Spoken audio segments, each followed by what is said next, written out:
Hi, I'm Jamie, and today I'm going to talk to you about the book My Grandmother Asked Me to Tell You She's Sorry by Fredrik Backman. This was an interesting read. It was very creative and imaginative, and it dealt with grief. Little Elsa, age 7, but very smart for her age. Her grandmother dies in the beginning of the book, so that's not a spoiler. The whole book is about how everyone who knew Granny deals with the grief of her passing. But before she died, she put together a scavenger hunt for Elsa. The scavenger hunt would take Elsa to all the neighbors in the apartment complex where she and her granny lived. It would bring her to these people so that she could hear their stories, so that she could find out how they had a relationship with Granny. And throughout the book, because of all these different relationships that develop, everybody experiences some type of healing. It was very creatively written.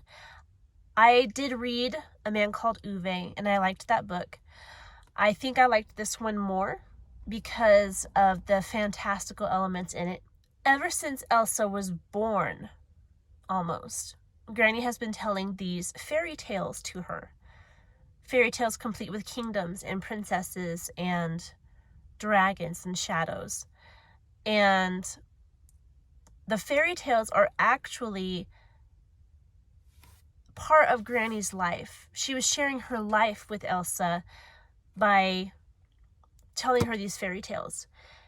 And Elsa didn't really know that while she was hearing the tales. She thought they were just fairy tales. But after Granny's death, Elsa finds out as she's talking to all her neighbors that these fairy tales that Granny told her were stories from Granny's own life, about people in Granny's life. This is a book about grief. It's a book about relationships and healing from the hurt that people cause, and knowing that people aren't perfect, that they're going to hurt you even when they don't want to hurt you, and how we all have to decide if we're going to forgive them and continue to let them in our lives, or if we're going to be done with it, and finding out if people are just going to continue being like that or if they just made a mistake.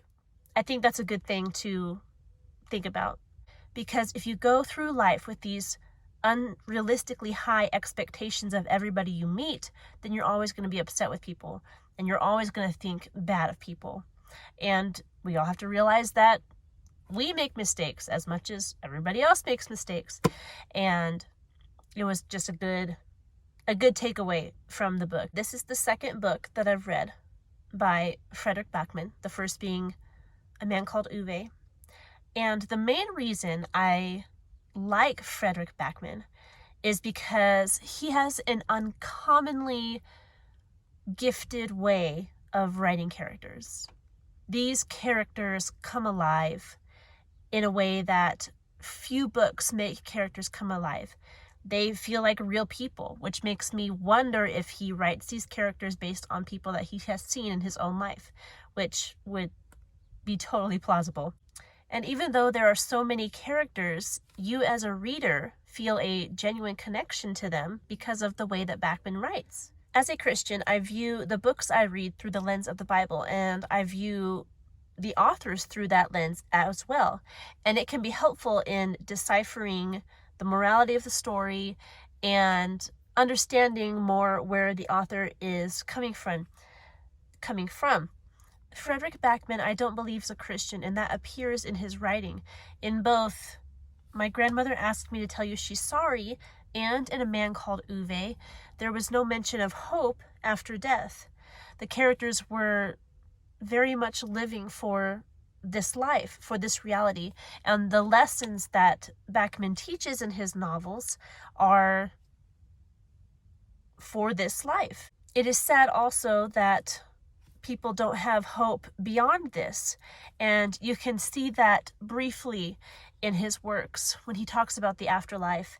And in Uwe, there was actually a lot of kind of shots at God, and it is sad for me to read that, knowing the truth, and wishing that you could share it with him.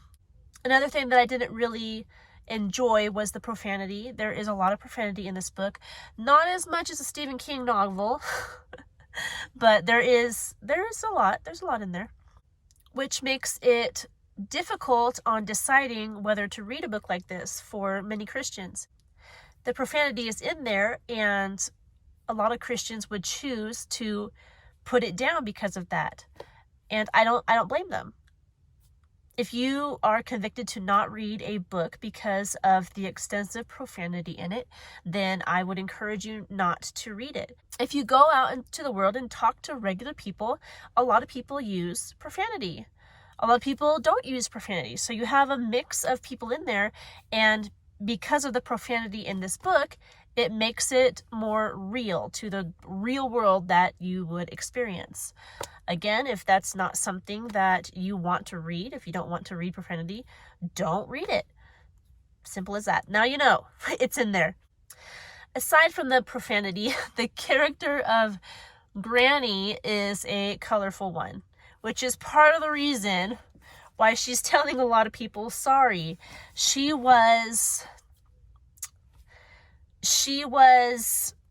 boisterous. She was energetic. There is just one sentence in there that hints that she may have been bi. She sacrificed parts of her life to help other people, but there is a moral gray area there that people would definitely take sides on. I don't want to delve too much into it because if you're going to read the book, I don't want to spoil anything.